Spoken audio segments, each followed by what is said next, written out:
আসসালামু আলাইকুম। Asia cup উপলক্ষে বিয়ন্ড বর্ডার স্পোর্টসের আয়োজন ডাগআউট ডায়লগে আপনাদেরকে স্বাগত জানাচ্ছি। আমি হাসান আল বান্না।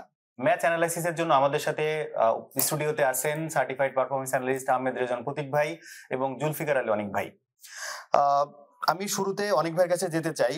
অনিক ভাই, আমরা অনেকদিন পর ঝাল মশলাবিহীন একটা পাকিস্তান ভারত ম্যাচ দেখলাম এবং বাংলাদেশে দর্শক বলেন পুরা ক্রিকেট বিশ্বে কিন্তু এই ম্যাচটার উপরে তাকিয়ে থাকে। এবং সেটা যদি গতকালকের ম্যাচে আমরা অ্যানালাইসিসে বলছিলাম যে যখন এটা টি-20 ফরম্যাটে হয় তখন আরো বেশি এনার্জেটিক মনে হয়, যে আরো বেশি দ্বৈরথ দেখা যাবে।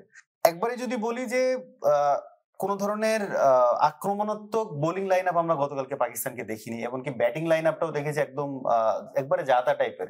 এবং আমি সেটার কথা আসবো অনিক ভাইয়ের কাছে, যে বেস্ট ব্যাটসম্যান যদি আমি বলি সেটা হচ্ছে যে শাহিন আফ্রিদি, এবং বেস্ট বোলার হচ্ছে দলের ওপেনিং ব্যাটসম্যান সাইম আইয়ুব। তো ওভারঅল জিনিসটা কিভাবে দেখতেছেন? আসসালামু আলাইকুম। আসলে এটাই প্র্যাকটিক্যাল হওয়ার কথা ছিল, কারণ ভারত তাদের নিজেদের স্ট্যান্ডার্ড অন্য লেভেলে নিয়ে গেছে। আমরা সেই তুলনায় এশিয়াতে অন্য দেশগুলা ওই জায়গা পর্যন্ত পৌঁছাতে পারি।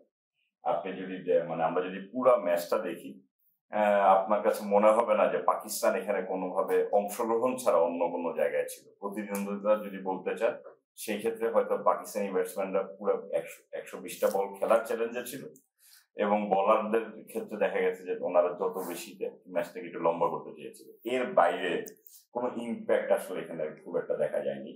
হ্যাঁ, আমি গতকাল এক্সপেক্ট করেছিলাম যে দুই দলের স্পিনের ভিতরে ব্যাটল হবে, এবং সেই জায়গাটাতে আসলে ভারত যে জায়গায় এগিয়ে, এবং বরাবরই ওনাদের যেটা ইউনিকনেস, ওনাদের বলারদের ফ্লোতে পারফেক্ট একটা ম্যাচকে কন্ট্রোল করার জন্য যে স্পটটা বল করা দরকার, যে লাইনটা বল করে, এই জায়গাটা ওনারা কনসিস্টেন্ট থাকে। অনেক ভাইয়ের কাছ থেকে শুনছিলাম যে আসলে পুরো ম্যাচেই কোনো না কোনো জায়গাতে আমরা চিন্তা করেছিলাম যে এটা কম্পিটিশন। আমরা তো পুরো ম্যাচে তো দেখিনি, কিন্তু কোনো একটা পার্টিকুলার জায়গাতেও কম্পিটিশন আশা করেছি। তো সেটা নেই, যেমন 127 রানে টি-20 ফরম্যাটে 127 রানে 9 উইকেটে 20 ওভার শেষ করে পাকিস্তান। আবার 131 রান করে 3 উইকেটে, এবং সবচেয়ে বড় জিনিস হচ্ছে 15.5 ওভারের মধ্যে। এবং গতকালকে আপনি বলছিলেন যে 7 উইকেটের ব্যবধানে হারার একটা বড় পসিবিলিটিজ আছে, এবং সেটাই কিন্তু হয়েছে। এবং আমি আবার সেম জিনিসটা আপনার কাছে জানতে চাই যে বেস্ট ব্যাটসম্যান এবং বেস্ট বোলারের রোল দুইটা আপনি যদি দেখেন, তাহলে হয়তো সামহাউ একটা সিনারিও পাওয়া যায় দুই দলের ডিফারেন্সিয়েশন। এখন আপনি কিভাবে দেখতেছেন? ব্যাখ্যা করলে তো এটা পজিটিভলিও দেখা যায়। ধরেন পাকিস্তান যদি ম্যাচ জিততো, আমরা বলতে পারতাম যে তাদের স্কিলটা অনেক ভালো, বোলাররা ভালো ব্যাটিং করে থাকেন, ব্যাটাররা ভালো বোলিং করে থাকেন। সেটা বিষয় না। বিষয়টা হচ্ছে, আমি যখন কালকে ম্যাচ অ্যানালাইসিস করছিলাম আমরা দুজন, আমি একটা কথাই বলছিলাম যে পাকিস্তান যদি ইন্ডিয়ার বিরুদ্ধে ন্যূনতম ফাইট করতে চায়, বা যতটুকু কম্পিটিটিভ হওয়ার প্রবাবিলিটি রয়েছে, সেই ক্ষেত্রে তাদের দুটো জায়গায় ফোকাস করতে হবে। একটা হচ্ছে টপ অফ দি অর্ডার, আর একটা হচ্ছে পেসারসদেরকে স্টেপ আপ করতে হবে। দুঃখজনক বিষয় এটাই, পাকিস্তানের টিম ম্যানেজমেন্ট ওইভাবে ভাবেইনি যে পেসাররা তাদেরকে ম্যাচে আনতে পারে। স্পেশালিস্ট পেসার কিন্তু সেই শাহিন আফ্রিদি ছিলেন। আমি একটু সময় নিয়ে বলছি। ধরেন দুটো টিমের ব্যাটিং ইনিংস যদি আপনি দেখেন, পাকিস্তানের প্রথম দুটো ডিসমিসাল কাদের হাতে হয়েছিল? ভারতের পেসাররা নিয়েছেন। সাইম আইয়ুব ম্যাচের ফার্স্ট অফিসিয়াল ডেলিভারিতে আউট হয়েছেন, সেকেন্ড ওভারে মোহাম্মদ হারিস আউট হয়েছেন। উইকেট দুটা কারা নিয়েছেন? পেসাররা নিয়েছেন। পাকিস্তানের পেসাররা শুধুমাত্র শাহিন আফ্রিদি দুটো ওভার বোলিং করেছেন। একটা উইকেট যতটা স্পিনিং হোক, আপনার স্পিনাররা ম্যাচে কখন আসে? যখন অপোনেন্ট চাপে পড়ে যায়। ইন দ্যাট কেস স্পিনাররা এসে আপনাকে চোখ করতে পারে, আপনাকে তাকে অমন পজিশনে নিতে হবে যে আপনি একটা ফাঁদে পড়েছেন বা আপনি রান খরায় ভুগছেন। এমন একটা সিনারিওতে গেলে স্পিনাররা সবচেয়ে বেশি ইফেক্টিভ হয়, যেটা ইন্ডিয়ান স্পিনাররা করেছে। পাকিস্তান ইনিশিয়ালি উইকেট লুজ করেছে, পরবর্তীতে সেখানে কিন্তু পাকিস্তান রীতিমতো চোখ করেছে, রান বের করতে পারেনি, শ্বাসরোধ হয়ে মারা যাওয়ার মতো অবস্থা। আপনি যদি সাহেবজাদা ফারহানের ইনিংস দেখেন, উনি কালকে 44 বলে 40 রান করেছেন, তার মধ্যে উনি 3টা 6 হাঁকিয়েছেন। তাহলে আপনি 40 থেকে যদি 3টা 6 বাদ দেন, 18 রান 6 গেল, বাকি 22 রান উনি 41 বলে করেছেন, কোন স্ট্রাইক রোটেশনই ছিল না। আপনি এখন ধরেন ইন্ডিয়ান স্পিনার বলেন, পাকিস্তান স্পিনার বলেন, আমি কালকে খেলাটা দেখার চেষ্টা করেছি, যদিও বাইরে ছিলাম। দুটো টিমের স্পিনাররাই মোটামুটি কাছাকাছি লেন্থ এবং লাইন মেনটেন করে বোলিং করেছে। হ্যাঁ, কিন্তু তাহলে ইন্ডিয়া এত ইজিলি এই রানটা কিভাবে স্কোর করলো, আর পাকিস্তান কেন 127 রান করতে এত স্ট্রাগল করলো? তাহলে আপনার দেখতে হবে যে স্পিন হ্যান্ডেলটা আপনি কিভাবে করছেন। আমি গতকালকে কিন্তু এই কথা বারে বারে বলছিলাম যে আইপিএল এ কিন্তু আপনার প্রচুর উইকেট স্পিন কন্ডিউসিভ থাকে, আবার কিছু কিছু উইকেট ব্যাটিং ফ্রেন্ডলিও থাকে। আপনি যদি আইপিএল এর স্কোয়াড গুলো দেখেন, প্রত্যেকটা টিমে কিন্তু মোটামুটি মিস্ট্রি স্পিনার রয়েছে। আপনি রাজস্থান রয়্যালসে যান, সেখানে ইন্ডিয়ার লোকাল ব্যাটাররা ফেস করছেন ওয়ানিন্দ হাসারাঙ্গা, মাহেশ দীক্ষানা। আপনি দিল্লি ক্যাপিটালসে রয়েছেন কুলদীপ যাদব। প্রত্যেকটা টিমে আপনি পাঞ্জাব কিংসে চাহালকে দেখতে পারবেন। আপনার কিন্তু এই ধরনের স্পিন খেলে কিন্তু ইন্ডিয়ার ব্যাটার অভ্যস্ত। তার সবচেয়ে ভালো উদাহরণ আপনি দেখবেন গতকালকে সূর্যকুমার যাদব কি অসাধারণ ব্যাটিং করেছেন। আমি যদি সাহেবজাদা ফারহান যে ডেলিভারিটাতে ডিসমিসাল হয়েছে, কাট বলে ডিসমিসড হয়েছেন কুলদীপ যাদবের বলে, এবং সুফিয়ান মুকিমকে সূর্যকুমার যাদব কত সুন্দর খেলেছেন। ঠিক আছে, উনি কাট শট গুলো কত লেটে নেগোশিয়েট করেছেন, অফসাইডে কি দারুণ শট খেলেছেন। সাহেবজাদা ফারহান প্রত্যেকটা বল টেনে উনি অনসাইডে টার্গেট করার চেষ্টা করেছেন, কাউ কর্নার দিয়ে উনি বল বের করার চেষ্টা করেছেন। সাহেবজাদা ফারহান কিন্তু অফসাইডের বাইরের অনেক বাইরের একটা ডেলিভারিতে লেগ সাইডে টেনে খেলতে গিয়ে আউট হয়েছেন। হোয়ারেজ সিমিলার ডেলিভারি, এটা যদি আমরা ক্লিপে দেখাতে পারি, সূর্যকুমার যাদব খুব সুন্দর কাট করে পয়েন্টের পাশ দিয়ে চার বের করেছেন। তো পার্থক্যগুলো এই জায়গায়। আমার আসলে পাকিস্তান স্পিনারদের সামর্থ্য কালকেও কিন্তু আমি ছোট করে দেখিনি, কিন্তু আমি এই কথাটা এই জন্য বলছিলাম যে পাকিস্তানের স্পিনাররা অতটা ইফেক্টিভ হবে না, because of Indian batters know how to deal quality spin. সেখানে পাকিস্তান ব্যাটারদের আমরা সিরিয়াস রকমের ঘাটতি দেখেছি। আমি গতকালকে বলছিলাম যে Hasan Nawaz should have been dropped from the squad. তাকে পারসিস্ট করেছেন উনি, কিন্তু কুলদীপ যাদবের একটা বলে রিটার্ন ক্যাচ দিয়েছিলেন, নিজে ক্যাচ ফেলে দিয়েছেন কুলদীপ যাদব। পরে আবার অনেকটা ওই যে গুড লেন্থ ডেলিভারিতে উনি ভার্টিক্যাল ব্যাট সুইং করেছেন। এই আপনার ধরেন যে উইকেট গুলো একটু স্লো, আপনি ভার্টিক্যাল ব্যাট সুইং করে বেশিক্ষণ সার্ভাইভ করতে পারবেন না, আপনি ভিতে শট খেলতে পারবেন না, আপনি সোজা শট খেলে বাউন্ডারি ক্লিয়ার করতে পারবেন না, আপনাকে square of the wicket shot খেলতে হবে, আপনাকে হরাইজন্টাল ব্যাট সুইং এ যেতে হবে। আপনি সূর্যকুমার যাদবের ইনিংসের ওয়াগন হুইল দেখেন, উনি ওনার most of the runs was scored off square of the wicket. ঠিক আছে, কিন্তু সেখানে কিন্তু পাকিস্তানের ব্যাটাররা মানে সোজাসুজি ভিতে শট খেলার চেষ্টা করেছেন। আপনি ফাকার জামানের ডিসমিসাল দেখেন, উনি হোল্ড আউট হয়েছেন লং অফে, উনিও স্ট্রেট টার্গেট করার চেষ্টা করেছেন। যেখানে বলটা থেমে আসে আপনাকে লেট খেলতে হবে যেন সুইংটা অ্যাডজাস্ট করতে পারেন, বা স্পিনাররা যদি বল করে তাহলে সেক্ষেত্রে আপনি বলের টার্নটা নেগোশিয়েট করে প্রপারলি খেলতে পারেন।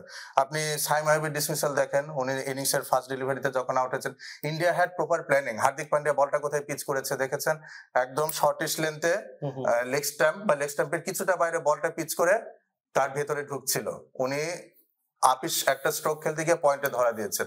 সো ইন্ডিয়ার বোলারদের বোলিং দেখলে কিন্তু বোঝা গেছে যে তাদের প্রপার প্ল্যানিং ছিল, পাকিস্তানের প্রত্যেকটা ব্যাটসম্যান নিয়ে তাদের স্টাডি ছিল।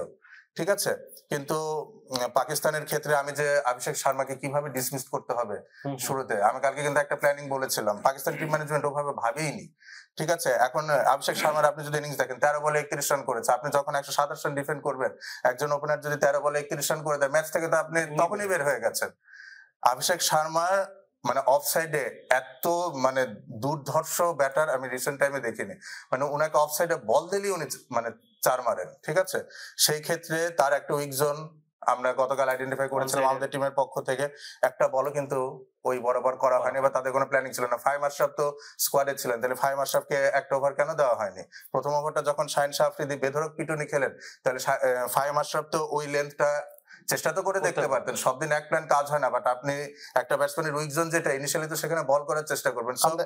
অল ইন অল আমার কাছে মনে হয়েছে যে পাকিস্তানের স্কিল নিয়ে আমার খুব একটা বেশি প্রশ্ন নেই, বাট টিম ম্যানেজমেন্টের প্ল্যানিং আমার মনে হয় এটা নিয়ে সিরিয়াসলি তাদের ভাবার রয়েছে।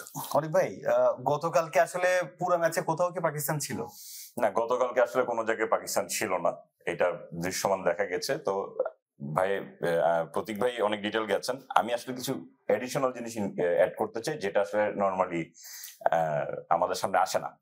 আপনি দেখবেন ভারতের যে কোচিং প্যানেল এবং তাদের অ্যানালিস্ট প্যানেল, এটা তাদের লোকাল, এবং বাংলাদেশ, পাকিস্তান এরা আসলে সবসময় আসলে বাইরের এক্সপার্টদের উপর একটু বেশি নির্ভরশীল। যখনই ভারত তাদের এই লোকাল এক্সপার্টদের উপরে নির্ভরশীল হওয়া শুরু করলো, তারপরে আউটপুট আসা শুরু করেছে। 2007 থেকে তাদের আউটপুট আসা শুরু করেছে, আজকে এই লেভেলে পৌঁছে এসেছে।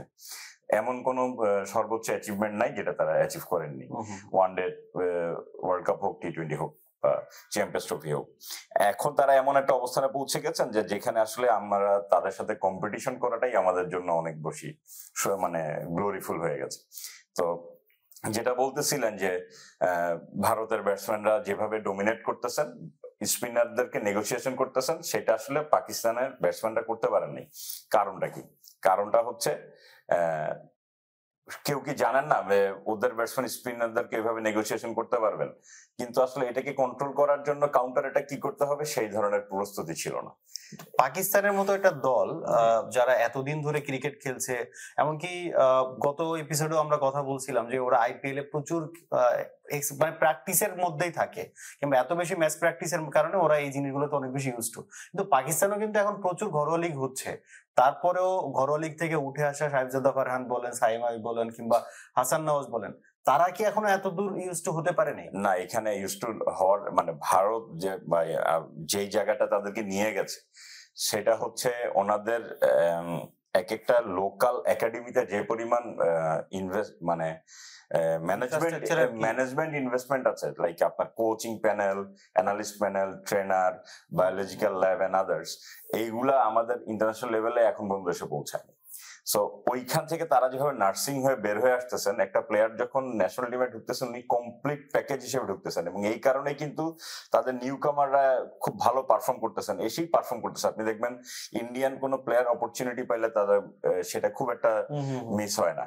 সো এই জায়গাটা পাকিস্তান এবং আমরা কেন পিছানো, কারণ হচ্ছে আমরা এইভাবে আমাদের ডোমেস্টিককে এখনো তৈরি করতে পারিনি। আমি যদিও পাকিস্তানের ডোমেস্টিকের সাথে কানেক্টেড, ওইখানে আমি দেখেছি যে ওরা যখন লিগ শুরু করে, মানে 50 ওভারের লিগ যখন শুরু হয়, ওরা আসলে 200 রানকে সেঞ্চুরি হিসেবে ধরে, 100 রানকে ওরা সেঞ্চুরি হিসেবে ধরে না ডোমেস্টিকে। ওরা এইভাবে ইয়ে করে। কিন্তু আপনি দেখবেন পাকিস্তানের সাথে যখন বাংলাদেশে খেলা হয় তখন দেখবেন অনেক কম্পিটিটিভ হচ্ছে, বা অন্যদের সাথে যখন খেলা হয়, ইভেন অস্ট্রেলিয়া, ইংল্যান্ড যখন বাংলাদেশে আসে বা পাকিস্তানে খেলতে দেখবেন একটু সাফার করতেছে, নিউজিল্যান্ড আসলে একটু সাফার করতেছে। কিন্তু ভারত যখন অস্ট্রেলিয়াতে যায়, নিউজিল্যান্ডে যায়, ইংল্যান্ডে যায়, দেখবেন ওইখানে ওরা সাফার করতেছে। এটার কারণ হচ্ছে ওরা ওদের প্লেয়ারদের কন্ডিশনিং, ওদের প্লেয়ারদের মানে ডেটা সায়েন্স এমন ভাবে তারা রেডি করেন। এই যে আমরা একটা জিনিস বলতেছিলাম যে ভারতের বলাররা যেভাবে স্পট টু স্পট বল করে গেছেন, এইটা আসলে খুবই অ্যামেজিং। এবং একটা ব্যাপার আপনি দেখবেন, আমার মনে হয় না এটা আপনারা কখনো দেখেছেন, কোন পেস বোলারকে পয়েন্টে ফিল্ডিং করতে দেখেছেন কিনা। আমার মনে হয় না এই দৃশ্যটা আমরা খুব একটা দেখেছি। কিন্তু কালকে প্রথম উইকেটটা দেখেন, হার্দিক পান্ডিয়ার বলে যখন ক্যাচ নিলেন বুমরা, উনি কিন্তু পয়েন্টে দাঁড়ানো ছিলেন। এটা খুবই রেয়ার একটা জিনিস, কারণ পয়েন্টের ফিল্ডার থাকে হচ্ছে টিমের বেস্ট ফিল্ডার। তো বুমরা যখন ওইখানে দাঁড়াচ্ছেন, তার মানে আপনি বুঝেন যে একটা সময় হল্যান্ডের ফুটবল ছিল অল আউট ফুটবল, কোনো ডিফেন্ডার নাই, কোনো স্ট্রাইকার নাই। ইন্ডিয়ার অবস্থা আস্তে আস্তে ওই জায়গায় চলে যাচ্ছে, ওনারা আসলে এমন একটা লেভেলে চলে যাচ্ছে। হ্যাঁ, মানে যে প্লেয়ার যে জায়গাটাতে দাঁড়াচ্ছে সে সেখানেই অ্যাকুরেট। আমাদের তখনই মনে হচ্ছে যে এই আসলে এই জায়গারই প্লেয়ার। এই জায়গাটাই মূলত পার্থক্য কম্পিটিটিভ। এবং আপনি গতকালকে ম্যাচের পরে মোহাম্মদ আমির লাইভে আসছেন এবং উনি কিছু কথা বলছেন, সেখানে উনি বলছেন যে মূল ডিফারেন্সটা তৈরি হয়ে গেছে ন্যাশনাল অ্যানথেমের সময়। ওই সময় বোঝা যাচ্ছে যে ভারতের প্লেয়ারদের বডি ল্যাঙ্গুয়েজ এবং পাকিস্তানের প্লেয়ারদের বডি ল্যাঙ্গুয়েজ টোটালি ডিফারেন্ট, ওইখানেই ম্যাচটা হেরে যায়। তো এই খেলাটা শুরু হওয়ার আগে আমরা জানি যে ভারত আসলে কি প্রিপারেশন নিচ্ছে আমার এগেনস্টে, আমার প্রিপারেশন কি আছে সেটা দেখে আমি নিজেই জানি যে আসলে আমি কতটুকু ফাইট করতে পারবো। এই জায়গাটাতেই ম্যাচটা শেষ হয়ে গেছে। প্রতীক ভাই, আমরা সোশ্যাল মিডিয়াতে কিংবা অনেক এক্স প্লেয়ার ডিফারেন্ট কান্ট্রির অনেকের কাছ থেকে শুনছিলাম যে ইন্ডিয়ার সেকেন্ড টিম নামালেও হয়তো এশিয়া কাপে কম্পিটিটিভ এমন হতে পারে, তারা চ্যাম্পিয়ন হতে পারে। তো কতটা ডিফারেন্সিয়েটের জায়গা যে আসলে সেকেন্ড টিমকে নামালেও, আবার আমরা কমেন্ট বক্সেও দেখছিলাম অনেকে বলছে না সেকেন্ড না থার্ড টিমও নামালেও হয়তো এশিয়া কাপ চ্যাম্পিয়ন হয়ে যেতে পারে। তো এই জিনিসগুলো আসলে ইন্ডিয়া অনেক বেশি ডেভেলপ করেছে। তো আমার আরেকটা জিনিস জানতে চাও যে পুরো ম্যাচের মানে কোন কোন জায়গাগুলোকে আপনি হাইলাইট পয়েন্ট ধরবেন যে আসলে ইন্ডিয়ার কি ফ্যাক্টর ছিল যে এই জায়গাগুলোর কারণে আসলে পাকিস্তান দাঁড়াতে পারেনি? শুরুতে যেটা বলছিলাম যে ইন্ডিয়া হ্যাড বেটার প্ল্যানিং, তারা স্টাডিটা খুব ভালো মতো করেছে। এখন পাকিস্তানের যিনি এখন কোচ রয়েছেন মাইক হেসন, উনি কিন্তু খুবই একজন টেকনিক্যাল পারসন। মাইক হেসনের মতো অ্যানালিস্ট পুরো পৃথিবীতে খুব কম আছে। আমার প্রশ্নটা আসলে এই জায়গায়, ধরেন পাকিস্তান গতকালকে স্পিন খেলতে যে পরিমাণ স্ট্রাগল করেছে, আমি ইন্ডিয়ান স্পিনারদের যদি একটু ফিগারটা বলি, তারা ওভার বোলিং করে তারা 65 রানে 6টি উইকেট নিয়েছে। দ্যাট মিনস আপনি মানে 5 and over রান স্কোর করেছেন স্পিনারদের ডেলিভারিতে। এখন এই স্পিন নেগোশিয়েট করতে গেলে, মানে আমি যে কথাগুলো বলছিলাম একটু আগে, this are very basic things.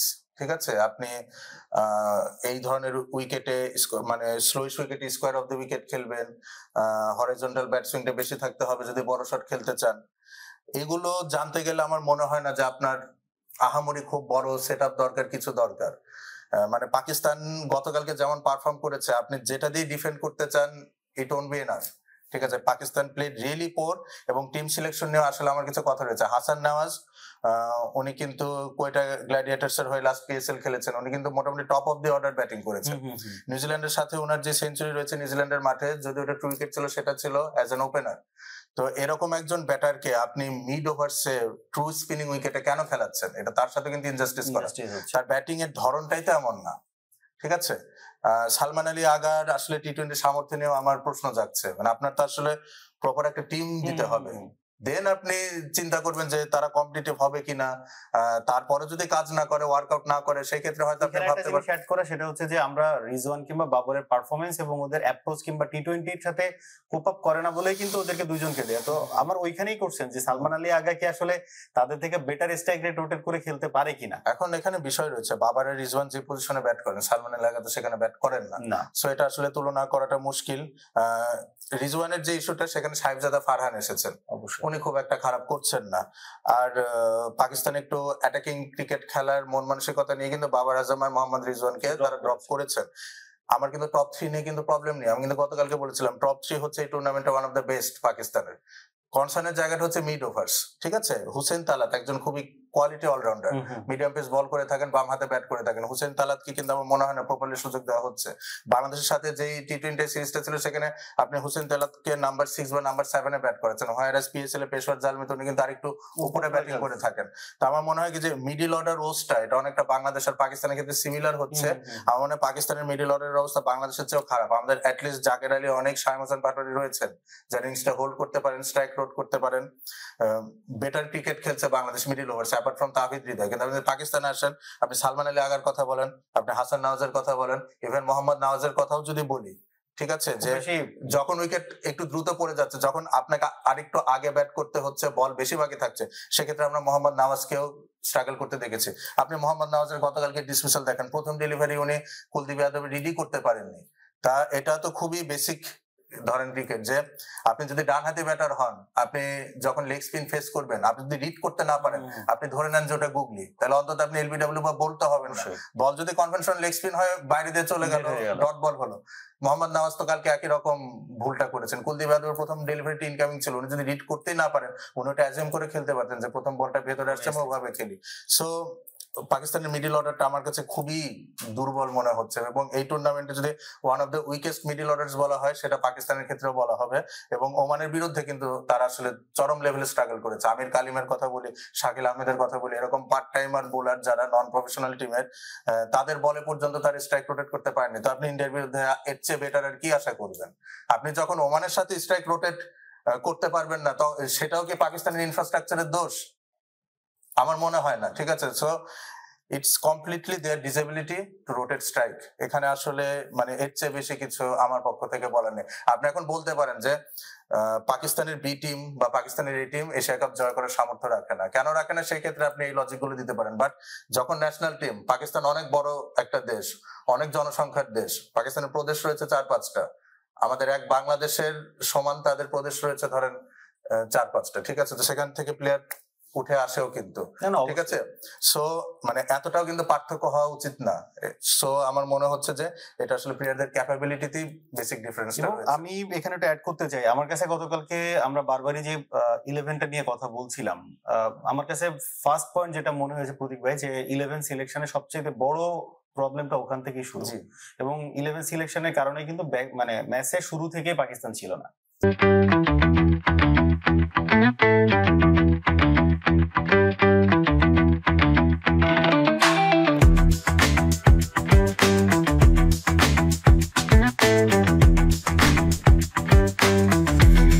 আমরা পাকিস্তান ভারত ম্যাচ নিয়ে অনেকগুলো কথাবার্তা শুনলাম, অ্যানালাইসিস শুনলাম।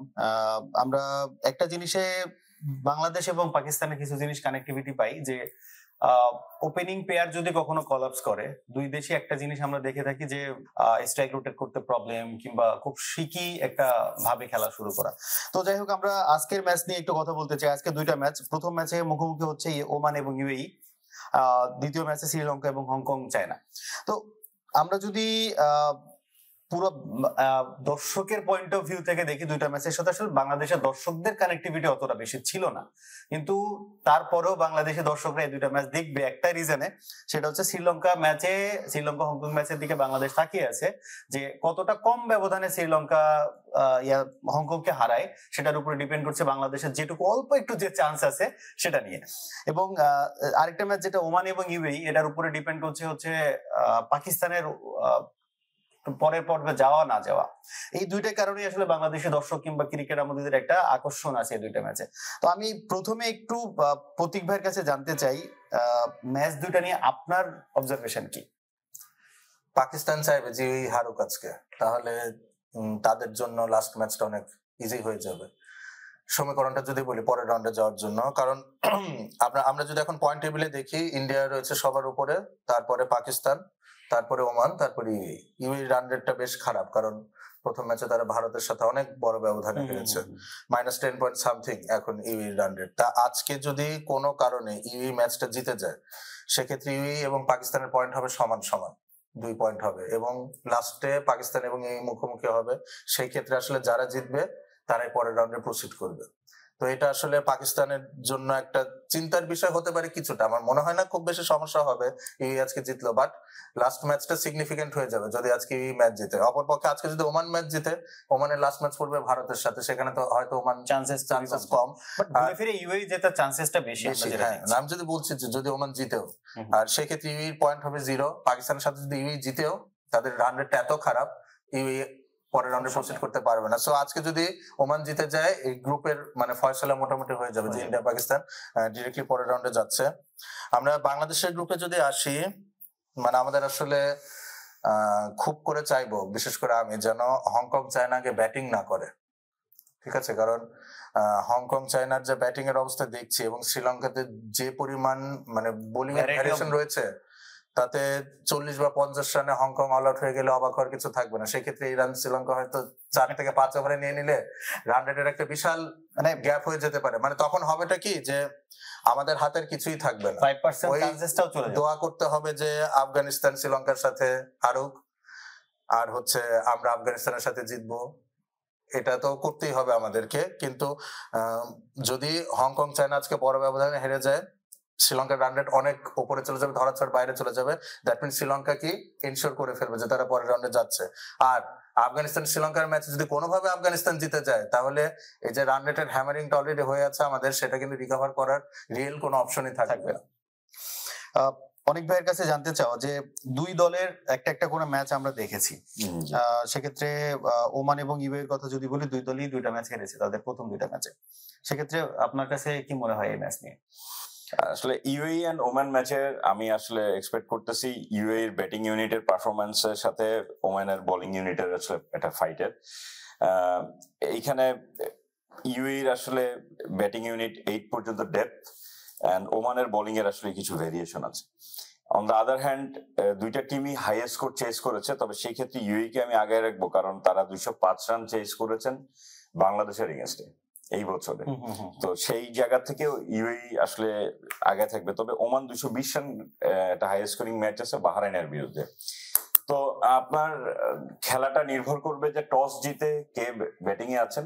এবং আমি এখানে আসলে যেটা দেখার বিষয় বা যেটা আমার কাছে এক্সপেক্টেড, যে ইউএই হয়তো ম্যাচটা জিতবে এবং শেষের ম্যাচটাতে তারা পাকিস্তানের জন্য একটা ভালো ফাইট করতে যাবে, কারণ ইউএই আসলে ওইরকম টিম না যে তারা পার্টিসিপেট করতে আসছে এখানে হংকং বা ওমান বা আদার টিমের মতো।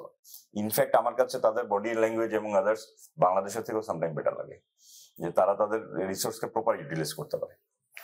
আর Sri Lanka and Hong Kong China match, আসলে এই ম্যাচটা নিয়ে কথা বলতে আসলে বাংলাদেশের একজন কন্টেন্ট ক্রিয়েটার বলেছিলেন মায়ের দোয়া ক্রিকেট একাদশ আর কি বাংলাদেশ ক্রিকেট। তো ওইটাই মনে হয় আসলে, কারণ বাংলাদেশ নিজেরা এই প্রবলেমটা ক্রিয়েট করেছেন। আমরা যদি কেন যে হংকং এর সাথে আসলে আগে মানে ব্যাটিং এ গেলাম না, সাহস করি এই জিনিসগুলো আসলে আমি মানে আসলে কথা বলাটা খুব ডিফিকাল্ট। আমি চাই না বাংলাদেশ সেকেন্ড রাউন্ডে যাক এশিয়া কাপের, তাহলে আমাদের যে ফলস কনফিডেন্সের যে জায়গাটা সেটা আরো বেশি বাড়বে। প্র্যাকটিক্যালি আমরা আসলে সেকেন্ড রাউন্ড ডিজার্ভ করি না, বেটার আমার হংকং ডিজার্ভ করে, বাংলাদেশের সাথে তারা যে পরিমাণ ফাইট করছে। তো এই জায়গা থেকে আমি আসলে চাই যে বাংলাদেশ সেকেন্ড রাউন্ডে না যাক এবং এই ধরনের ফলস কনফিডেন্স না আসুক। এবং হংকং এর সাথে শ্রীলঙ্কার ম্যাচটা আমার কেন জানি মনে হয় যে লো স্কোরিং হোক বা হাই স্কোরিং হোক, আপনি একটা জিনিস আজকে ডেফিনেটলি দেখতে পারবেন যে পজিটিভ ইন্টেন্ট দুইটা টিমের কেমন থাকে। অবশ্যই না, আমরা অনেক ভাইয়ের কথার সাথে দ্বিমত পোষণ করি এবং আমরা মায়ের দোকান টিমকে চাই যে সেকেন্ড রাউন্ডে যাক। প্রতীক ভাই, আমরা অনেক ভাইয়ের কাছ থেকে অনেক কিছু শুনতেছিলাম যে দুই দলের কি পয়েন্ট হতে পারে, কোন কোন জায়গাতে আসলে ম্যাচে নিয়ে ডিফারেন্সিয়েট হতে পারে। তো আমি দুই দলের 11টা নিয়ে একটু আপনার সঙ্গে কথা বলতে চাই এবং সমীকরণের ব্যাপারটাও কিন্তু এখানে থাকছে, যেটা আপনি একটু আগে বলছিলেন। জি, এখন ওমানের ক্ষেত্রে যদি আমরা দেখতে চাই যে পাকিস্তানের সাথে ম্যাচে জাতিন্দার সিং এর কাছ থেকে আমরা একটা ভালো পারফরমেন্স আশা করেছিলাম। সো যেহেতু উনি ওই দিন বড় স্কোর করতে পারেননি, আজকে হয়তো কিন্তু আসলে ওনার টিমের কি ফ্যাক্টর, হ্যাঁ আজকে হয়তো একটা বড় ইনিংস আমরা পেতে পারি জাতিন্দার সিং এর কাছ থেকে। আমির কালিম রয়েছেন, দুর্দান্ত বোলিং করেন। শাকিল আহমেদ খুব ভালো বোলিং করেছেন। ফয়সাল শাহ রয়েছেন, খুব ভালো বোলিং করেছেন। তো আমার মনে হয় ওমান টিমের পক্ষ থেকে এই 4 জন প্লেয়ার খুব ক্রিটিক্যাল হতে যাচ্ছেন। পাশাপাশি থাকবেন হাম্মাদ মির্জা, উনি কিন্তু টেকনিক্যালি খুব কারেক্ট ব্যাটার। যতক্ষণ ক্রিজে থাকেন দেখতে ভালো লাগে। তো আর পাশাপাশি রয়েছেন তাদের কিপার ব্যাটার ভিনায়ক শুক্লা। এখন ওমানের এই টিমটা মানে আরো কম্পিটিটিভ হতে পারতো যদি এখানে আকিব ইলিয়াস, তারপরে প্রজাপতি কাশ্যপ, আরিয়ান খান, জিশান মাকসুদ, এনারা অনেক মানে আগে থেকে বিলাল খান, উনি চট্টগ্রাম চ্যালেঞ্জার্সে কিন্তু খেলেছেন, খুবই ভালো ফাস্ট বোলার। আরিয়ান খান তো ওনাদের অনেক দিন ধরে সার্ভ করে যাচ্ছেন। সো এই 5 জন প্লেয়ার যদি এই 4 জনের সাথে অ্যাড আপ হতো, তাহলে কিন্তু আজকের ম্যাচটা খুবই হাড্ডাহাড্ডি একটা লড়াই আমরা আশা করতে পারতাম। তো ওমান ইউএই বিরুদ্ধে কিভাবে কম্পিটিটিভ হতে পারে, তাহলে সেই ক্ষেত্রে অপশন একটাই, তারা আগে বোলিং করবে এবং ওমানের বোলিংটা যেহেতু ফর্মিডেবল, ইউএই কে যদি উইদিন 130 বা 140 তারা রেস্ট্রিক্ট করতে পারে, ইউএই বোলিং লাইন আপে কিন্তু কিছুটা ঘাটতি রয়েছে। আপনি যদি জুনেদ সিদ্দিকী কে বাদ দেন, কোনো কোয়ালিটি পেসার কিন্তু আমরা ওইভাবে দেখতে পাচ্ছি না। সাকির খান কিছু উইকেট পেয়েছেন ট্রাই সিরিজে, বাট আমার মনে হয় যে যেখানে আপনার 130 থেকে 40 রান ডিফেন্ড করতে হবে, ওরকম কন্ট্রোলড বোলিং ইউএর না, যদি আমরা ওমানের সাথে কম্পেয়ার করি। তো ওমান যদি কম্পিটিটিভ হতে চায়, পন্থা একটাই, আগে বোলিং করতে হবে, একটা মিডিয়াম টোটালে তাদেরকে রেস্ট্রিক্ট করে যদি সেটা চেস ডাউন করা যায়। এলস ওমান যদি আগে ব্যাটিং করে, আমার মনে হয় না ইউএর ব্যাটিং এ যে পরিমাণ ফায়ার পাওয়ার রয়েছে, আসিফ খান, মোহাম্মদ ওয়াসিম, শারাফু, এই 3 জন ব্যাটার পরে যদি টার্গেট চেস ডাউন করতে নামে, আমার মনে হয় না যে ওমান এখানে টিকতে পারবে। ওমান এবং ইউএর 11টা কেমন হতে পারে? ইউএর যদি 11 আমরা দেখতে চাই, তাহলে লাস্ট ম্যাচ থেকে খুব বেশি চেঞ্জ আমি চাচ্ছি না। একটা চেঞ্জ তারা করতে পারে যে মোহাম্মদ রহিদের পরিবর্তে জাওয়াদুল্লাহকে তারা ইনক্লুড করবে কিনা। এর পাশাপাশি হয়তো আগের 11টাই থাকবে, মোহাম্মদ ওয়াসিম এবং আলিশান শারাফু তারা ওপেনিং এ থাকছেন, মোহাম্মদ জোয়েব নাম্বার 3 তে, রাহুল চোপড়া নাম্বার 4 এ, আসিফ খান নাম্বার 5 এ, হর্ষিত কৌশিক উনি নাম্বার 6 এ ব্যাট করবেন, Dhruv Parashar off spinner number 7 ওনাকে দেখতে চাচ্ছি, Haider Ali left arm orthodox bowler number 8 এ, জুনায়েদ সিদ্দিকী নাম্বার 9 এ, এখন এই যে মোহাম্মদ রোহিত বা মোহাম্মদ জাওয়াদুল্লাহ, এই দুজনের মধ্যে যে কোনো একজন নাম্বার 10 এ, আর Simranjit Singh left arm orthodox bowler, ওনাকে আমরা নাম্বার 11 এ দেখবো। এখন যে লাস্ট টি20 ওয়ার্ল্ড কাপ যেটা অস্ট্রেলিয়াতে অনুষ্ঠিত হলো, ওখানে কিন্তু একজন লেগ স্পিনার ছিলেন কার্তিক মেইয়াপান। এরকম যদি একজন বোলার সাথে অ্যাড হতো, আমার মনে হয় ইন্ডিয়া এবং পাকিস্তানের সাথে হয়তো আরেকটু বেটার ফাইট করতে পারতো। ঠিক আছে, কার্তিক মেইয়াপানকে এই স্কোয়াডে আমি খুব বেশি মিস করবো যখন পাকিস্তানের সাথে মুখোমুখি হবে। এখন যদি ওমানের স্কোয়াডের দিকে আসে, জাতিন্দার সিং এবং আমির কালিম তারা দুজন ওপেনিং এ থাকবেন, হাম্মাদ মির্জা নাম্বার 3 তে, মোহাম্মদ নাদিম ভেটারান অলরাউন্ডার, উনি 43 year old allrounder, right arm medium pace bowl করে থাকেন, ডান হাতে ব্যাট করে থাকেন, মোটামুটি বেশ ভালোই ব্যাটার। তা ওমানের এই টপ 4টা কিন্তু নিউক্লিয়াস তাদের ব্যাটিং লাইন আপের। এর পরবর্তীতে যদি আসেন, আমরা সুফিয়ান মেহমুদকে দেখতে পাচ্ছি, ওনার ব্যাটিং টেকনিক দেখে আমার মনে হয়নি যে তেমন কিছু করার উনি সামর্থ্য রাখেন এই পর্যায়ে। তাহলে বলছেন যে নাম্বার 5 এ যদি এই টাইপের বোলার চলে আসে, তাহলে কি মানে কেমন অবস্থা তাদের ব্যাটিং এ। ভিনায়ক শুক্লাকে আমরা লাস্ট ম্যাচে নাম্বার 6 এ খেলতে দেখেছি, তো আমি চাইবো যে তাকে যদি আরেকটু উপরে খেলানো যায় সেই ক্ষেত্রে হয়তো উনি আরেকটু বেশি বল পাবেন। এবং একটা বিষয় কি থাকে যে উইকেট যখন শুরুতে অনেক পড়ে যায় ব্যাটসম্যানদের কিন্তু কনফিডেন্সে কিছুটা ঘাটতি চলে আসে, রাদার দেন যদি আপনি একটা ভালো পজিশনে থাকা অবস্থায় ব্যাট করতে নামেন সেক্ষেত্রে আমরা ভিনায়ক শুক্লার কাছ থেকে হয়তো আমরা ভালো ব্যাটিং পেতে পারবো। ওনার স্ট্রাইক রেটটা কিন্তু অনেক ইমপ্রেসিভ, অ্যাবাভ 140। তো ভিনায়ক শুক্লার পরে জিক্রিয়া ইসলাম থাকবেন, ফয়সাল শাহ থাকবেন, শাকিল আহমেদ থাকবেন, হাসান শাহ থাকবেন এবং তাদের লেগ স্পিনার শ্রীবাস্তব উনি থাকবেন। শ্রীবাস্তব কিন্তু লাস্ট ম্যাচে বেশ কয়েকটি দুর্দান্ত ফিল্ডিং করেছেন। উনি লেগ স্পিন বোলার, 1 ওভার বল করে 12 রান দিয়েছিলেন। তো আমরা আশা করব যে শাকিল আহমেদ এবং আমির কালিমের স্পিন ভেলকির সাথে আজকে শ্রীবাস্তব অ্যাড হবেন, সেই ক্ষেত্রে ম্যাচটা অনেক ফাইটিং হবে। আমরা আশা করি ইউএই এবং ওমানের ম্যাচটা একটা কম্পিটিটিভ একটা ম্যাচ হোক, দর্শক দেখুক, মজা পাক আর কি। এবং আরেকটা জিনিস একটু জানতে চাও, সেটা হচ্ছে শ্রীলঙ্কা এবং হংকং এর ম্যাচটা আমরা আজকে রাত্রে দেখছি, 8:30টায় খেলাটা হচ্ছে। এবং সেক্ষেত্রে শ্রীলঙ্কা কিন্তু ফার্স্ট ম্যাচে বাংলাদেশকে দুর্দান্ত ব্যবধান হারিয়েছে এবং হংকং তাদের ফার্স্ট ম্যাচে অলরেডি হেরেছে। তো সেক্ষেত্রে দুই দলের ইলেভেনটাও কিভাবে দেখছেন?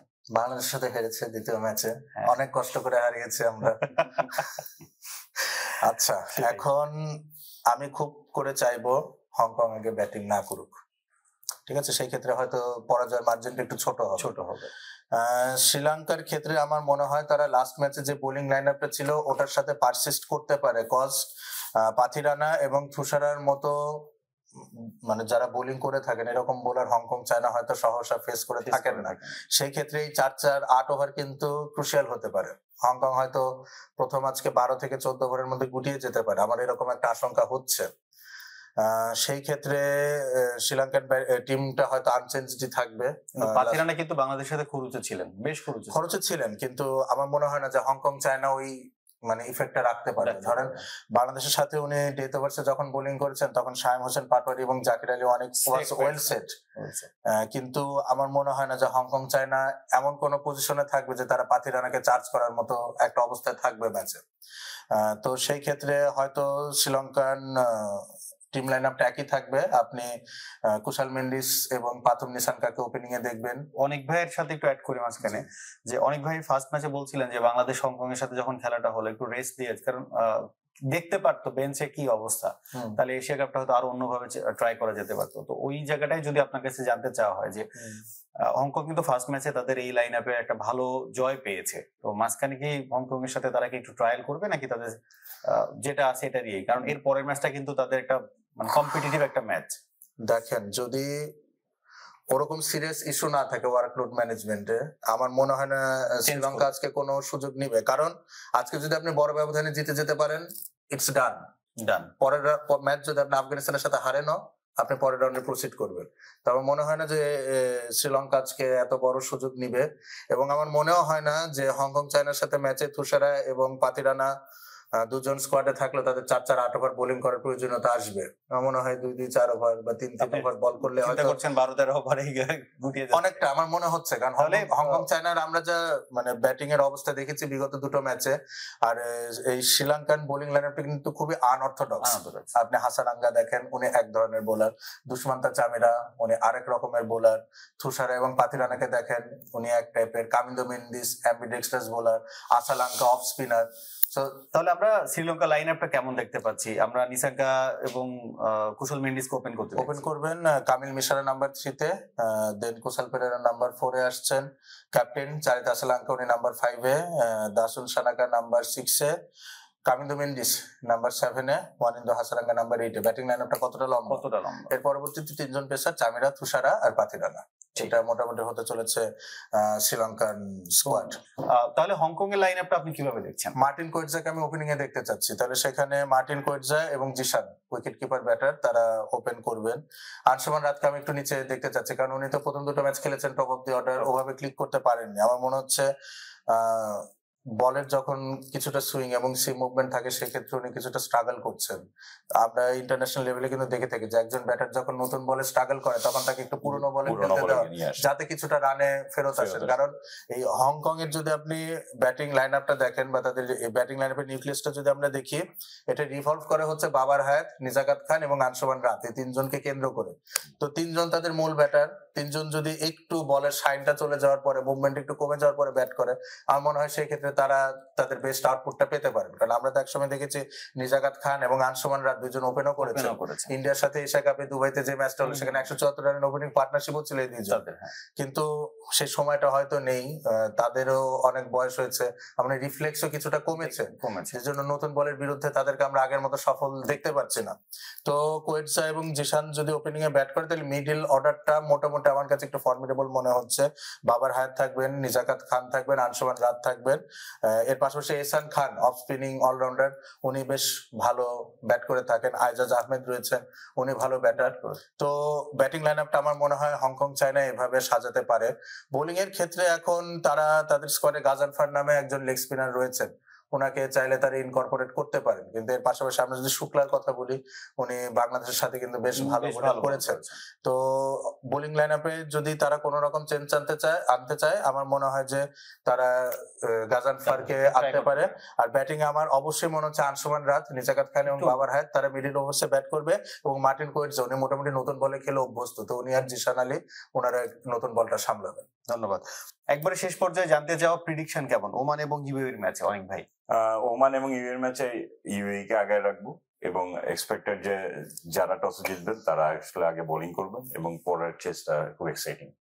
শ্রীলঙ্কা এবং হংকং ম্যাচে নিয়ে আপনার, অবভিয়াসলি শ্রীলঙ্কা অনেক ভালো দল, কিন্তু সেক্ষেত্রে প্রেডিকশন না, আসলে কত রানে কিংবা কত ব্যবধানে হারারটা চিন্তা করছেন? হংকং চায়না যদি আগে ব্যাট করে আমার মনে হয় শ্রীলঙ্কা সেই টার্গেট 8 থেকে 10 ওভারের মধ্যে চেষ্টা করবে তারা। আর শ্রীলঙ্কা যদি আগে ব্যাটিং করে আমার মনে হয় হংকং চায়না সেখানে 60 to 70 রানসের মার্জিনে টোটালটা অনেক হাই স্কোরিং হবে না, মানে 200 প্লাস স্কোর হয়তো এই ধরনের পিচে দেখা যাবে না, তো সেই ক্ষেত্রে এটা সুবিধা। আমরা আশা করি দুটো ম্যাচে কম্পিটিটিভ হোক, এবং আজকে আমরা এখানেই বিদায় নিচ্ছি। দর্শকদেরকে আগামী ম্যাচ অ্যানালাইসিস দেখার আমন্ত্রণ জানিয়ে শেষ করছি। আপনাদের মতামত জানিয়ে আমাদেরকে কমেন্ট করবেন আমাদের কমেন্ট বক্সে, ইউটিউব এবং ফেসবুকে। ভালো থাকবেন, সুস্থ থাকবেন, আসসালামু আলাইকুম।